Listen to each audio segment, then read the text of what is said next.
Hey everyone, Rascal here. And Mama, welcome to our podcast. Today we're covering one of the most popular animated DC movies, Under the Red Hood. This movie shows the Dark Knight's battle with keeping the infamous Joker and gang ringleader Black Mask at bay while stopping a new vigilante, Red Hood, who wants to rid Gotham of all villains with his own brand of justice.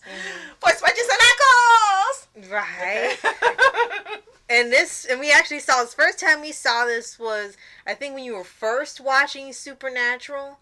Now, not like as it was airing, but you were like catching up to wherever season it was at the time, and you were watching like the past seasons to catch up. And I didn't know what Supernatural was at then, so this was like, oh, this is a new guy, new voice actor. Like, no. This was sort of like a guest star movie for this one, because still got Kevin Conroy as Batman, right? And they had Jensen Ackles for Red Hood, and they had Neil Patrick Harris for Nightwing. Right. Not a choice I expected, but it worked. You did good. And they had Mark Hamill, of course, as the Joker. Right. And this was really exciting, especially for the Supernatural fandom, to have Jensen Ackles voice another character. He did an excellent job. He was fantastic, and I can't believe they didn't do a follow-up or another movie that featured the Red Hood character. The story was a little darker than most that had been put out at that time.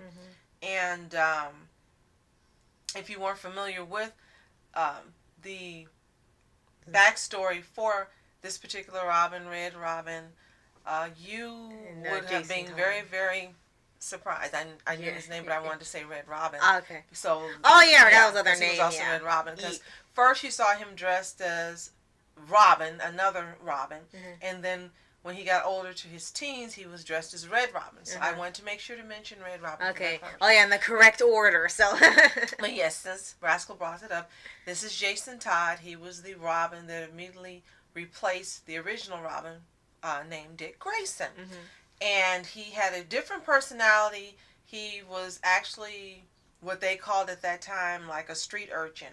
He found him on the streets. He had taken all of the wheels off of his Batmobile. I was like, what? And instead of having him arrested, he saw his story and learned about him. And Bruce Wayne, being Bruce Wayne, he adopted him and he trained him to be Robin. And he was an excellent Robin, with a little darker soul than Dick Grayson. Right. And they did show a little bit of the backstory in the movie. One of the good parts is that when they show, when he was Robin, it didn't take up the whole movie. They still had the story, but they dedicated just enough time, maybe 5 minutes or less, to how he was as Robin and as he got older, and then what led to him becoming Red Hood. And it's inserted through different parts of the movie, so you could, see the whole thing without diverting so much from the story that you forgot the movie was going. But I think those parts are really important to this movie, because you saw a side of Batman, Bruce Wayne, that we hadn't seen in other animated movies at that time, because he felt responsible for what happened to Jason. Right. And you could see that still, after all those years, thinking that he was gone, he still felt remorse and guilt and sadness. And so did Alfred. Right. And it was something that never went away, and probably would have never gone away had the circumstances not turned out as they did. Right. So let's tell them briefly what happens in the movie, and then we can talk about the effect of this on viewers and on the DC universe of animated movies as a whole. Right. And like we said, this was the darkest movie today at the time when they were making the DC animated movies. Right. Now, in contrast to the movies they've been releasing now, this was pretty tame. Especially since, we had action cartoons still, and this was like, yeah, this is fine. I mean, they still infer a lot of stuff. It was still dark, but it was just enough. Because now it kind of goes a little overboard in a sense of everything else that goes on besides the story. And this one set right into the darkness. I mean, it immediately started off as to letting you know what happened to him immediately. Right. And it was a little shocking the first time we watched it to see that DC went into it. They avoided being extremely graphic. They didn't show you a lot of the beating, but you could hear it. And you could see the shadow. Right. So you knew what was happening. Yeah. And you knew that it was not going to turn out well for Jason. You knew he was not going to get out of it alive. You just knew it. Right. The way that it was animated and presented. Right. And that was a pretty big shock at the time, especially since it's based off the Death in the Family story from the Batman comics, which we were surprised when we learned the history of that when this new Robin came about. There were so many people that couldn't stand Jason Todd that they apparently had this way how they handle his character.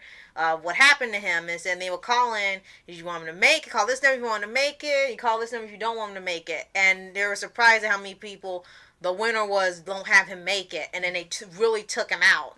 And we were just so surprised at how much like they couldn't stand that character at the time. And it was which was because yes, he was different from Dick Grayson, but you could see there was this, despite the hard life he was having, the way he was presented in this movie, he was like a little mischievous elf. He wanted to do right, and he was really happy that Bruce had adopted him, and he was really excited about being Robin. He was like, this is awesome. He was excited that he was going to be working with him, and he had a dad and so forth. And then they show him as a teen, and then you can see the darkness that is in him coming through, where when they would get a villain, and whereas of course Batman doesn't kill and he doesn't unnecessarily beat people, you can see Jason had this streak of where he just wanted to take them down, and he's like telling him, no, back off, Robin, stop. And you can see where it was coming in. But with that darkness, he still was a kid, and he was not prepared for Joker. And he didn't listen all the time when Batman would tell him, don't go off alone, don't do this, don't do that. And he got caught by running off alone to get Joker. Right.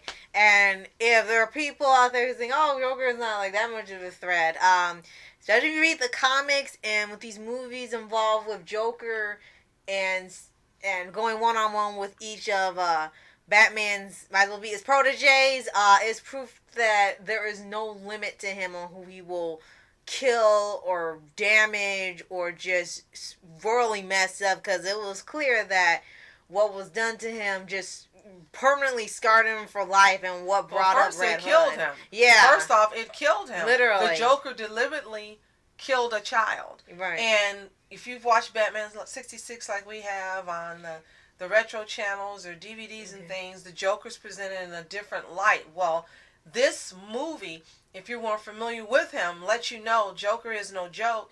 Joker doesn't care. He doesn't play. He killed a kid. Right. And he was brought back by Ra's al Ghul. Right. Unbeknownst to Batman. And yeah, it was part of some deal. Yeah, you didn't say it was part of some deal he made? No, he said that he felt responsible. Yeah. And that he went to help him. He didn't like what happened. He Right. didn't like that the Joker killed a kill. That's not what he does. Right. And when he was in the Lazarus pit, he jumped out before the process was finished. So it seemed like all the darkness that was in him and his mind wasn't completely healed, that it left him in this condition. Right. And like I said, it's too bad they didn't do like a follow-up movie, because you kind of wanted to know what happened to him. Because you saw, by the end of the movie, you're kind of left with a little bit of a cliffhanger. Right. Maybe perhaps at the time, it could be because of, Supernatural being popular. It wasn't probably any time for him to go back like they did with the anime series and do the voice. Or it could be that maybe it was so dark at the time that they didn't want to chance that again. Although now they probably wouldn't have a problem with it. They could do a Red Hood movie, and like Red Hood not the Outsiders, the Outlaws. They could do that, and it would be no problem. Just don't take your kids to see that. Well, maybe they also didn't think that people now want to see this story, but we're not the same people who voted him out. We're totally different. I would love to see more Jason Todd and more Red Hood movies, because Jason Todd now has a following. Yeah. You go on Tumblr, and there's lots of Tumblr channels devoted to him, and lots of art, and I have a lot of art, and we have a lot of comic books. We collect a lot of comic books. Yeah. And we like him. So we're just not sure why during that time the fan base didn't care for him. Right. Now, after he was brought back by Ra's al Ghul, as Rascal said, he wasn't mentally all there. Right. and then his number one goal was to eradicate the villains and the crime that was there.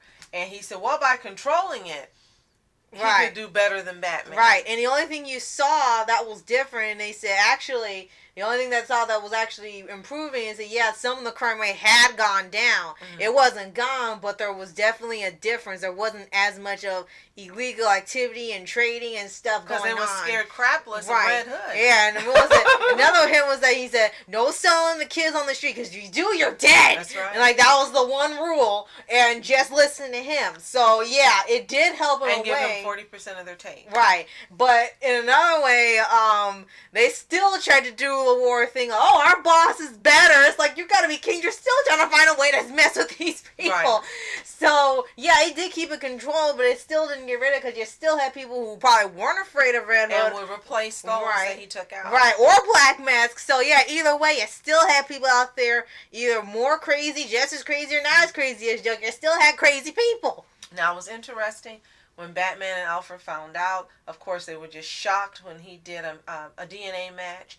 And then he said something to him that he heard on a recording. And he said, what did he say, Bruce? He said, you haven't changed, Bruce? Yeah, and then he knew it was him. And he was like, this can't be him. And it was. Right. So it was interesting toward the end of the movie when they have their confrontation.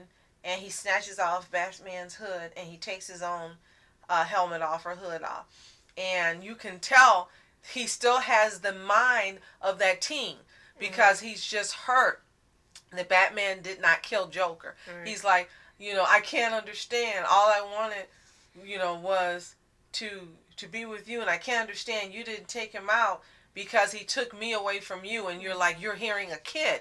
You're hearing this teenager. He's not speaking with the voice of an adult and the mind of an adult. You can tell he's still in that same mind frame. He took me from you.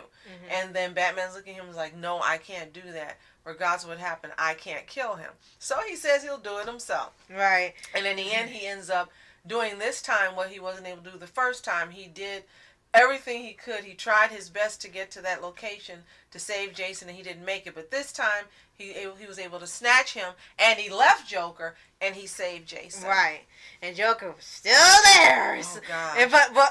And you couldn't help. As a psychopath, but because Mark Hamill is a fantastic voice actor, and he plays the role so well. He is sort of a voice hacker, because he gets inside these characters and he's convincing. So he's a voice hacking actor. Yeah. And the lines he says that when they're having this serious conversation, he jumps in and just says some of the stuff, and couldn't help but laugh sometimes. It's like, not the right time, man. Right. But not the right time. Yeah, we can take a picture, me and the kid, and then me with Batman, and me with the crowbar, and they just finally knocked him out, so he shut up. It's like, well, you just shut up for 5 minutes. But this is definitely one of the better DC movies, considering what has been made recently. Right. You've got Teen Titans versus Justice League, which was a range trap, because they did that for 5 minutes, and it was like an hour and a half of something other story. Which we bought without even seeing it, because we love the movies that much, and that was our lesson, not to buy any more DC movies without seeing them first through Redbox or something.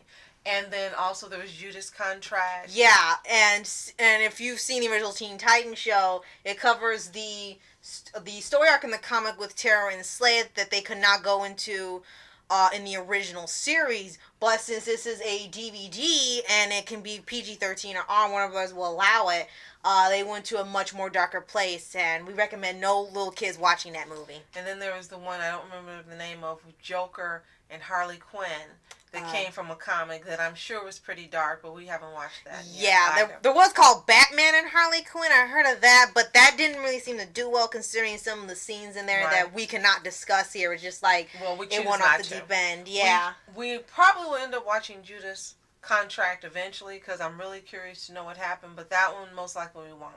So, bottom line, this was a fantastic DC movie, darker than most. So if you're under, I would say 15, I wouldn't watch this movie unless your parents allow you to watch stuff that's of a more mature nature with violence. Now, if you haven't seen it, you got to see it. It's worth getting now. even though it's 5 years old, it's Right. just as powerful and just as great a movie as it was when it originally came out. Right. And if you have seen it, let us know what you think in the comments below. If you've seen Judas Contract, let us know, do you recommend us watching that and doing a podcast on that as well. And if you're a Supernatural fan, SPN family, let me know in the comments below because we roll. Woo! Okay. Also love that little shout out they did with Ryan and Impala. Yes, and the flickering of the lights. And the first thing I said was, okay, I'll get the iron and the salt. Right. Right. So like, okay, you know the little shout outs there. So fantastic movie again. If you haven't seen it, you should see it. Right. So thank you so much for watching. I'm Ask Entertainments. I'm Mom Entertainments. Have a toontastic day. Peace. And reporters sitting flashing lights, trying to walk around, man. Who the hell are you? What you wanna do? Well, man, it's on you. Man, it's on you. Hit her in my dreams. She was my queen. A castle in the mountaintops, rivers and streams. Plucking sunlight from the sky in my pocket. Give it to you later on in the form of a locket.